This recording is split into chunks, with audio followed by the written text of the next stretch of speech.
4 बीवियां और एक शाही पति। एक समय की बात है, एक राजा था जिसकी 4 बीवियां थीं। वह अपनी बीवियों से प्यार करता था, लेकिन हर एक से उसका प्यार अलग था। चौथी बीवी, यह सबसे सुंदर और जवान थी। राजा उससे बहुत प्यार करता था, उसे कीमती कपड़े और गहने देता था, उसकी बहुत देखभाल करता था, लेकिन असल में वह बीवी उसके साथ बेवफा थी। तीसरी बीवी, राजा को यह भी बहुत प्यारी थी।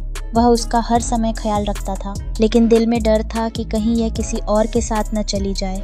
दूसरी बीवी, जब भी राजा पर कोई मुसीबत आती, यह बीवी उसका साथ देती, उसके समस्याओं को हल करने में मदद करती, लेकिन राजा उसे उतना प्यार नहीं करता था जितना बाकी बीवियों से करता था।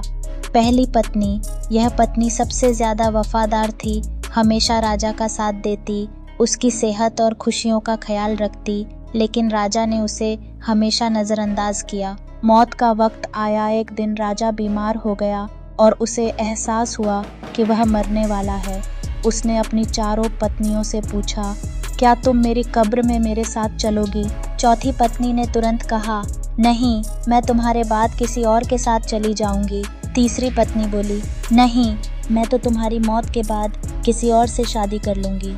दूसरी पत्नी ने अफसोस से कहा, मैं ज़्यादा से ज़्यादा तुम्हारी दफन तक साथ जा सकती हूँ, इसके बाद मुझे तुम्हें छोड़ना होगा। पहली पत्नी रोते हुए कहा, मैं तुम्हारे साथ कब्र में भी जाऊंगी और हमेशा साथ रहूंगी। सच्चा सबके यह कहानी असल में हमारी ज़िंदगी की एक मिसाल है। चौथी पत्नी, ए हमारी दौलत और ऐशो आराम जो मौत के बाद दूसरों के पास चली जाती है। तीसरी पत्नी, ए हमारी इज्जत और शोहरत जो हमें मरते ही भूल जाती है और किसी और के पास चली जाती है। दूसरी पत्नी, ए हमारे रिश्तेदार और दोस्त जो सिर्फ कब्र तक साथ जाते हैं। पहली पत्नी, ए हमारे नेक कर्म और आत्मा जो हमारी हमेशा के लिए साथी बनती है। यह कहानी हमें सिखाती है कि हमें अपनी आत्मा और नेक कर्मों का सबसे ज़्यादा ख्याल रखना चाहिए, क्योंकि यही हमारे साथ हमेशा रहते हैं।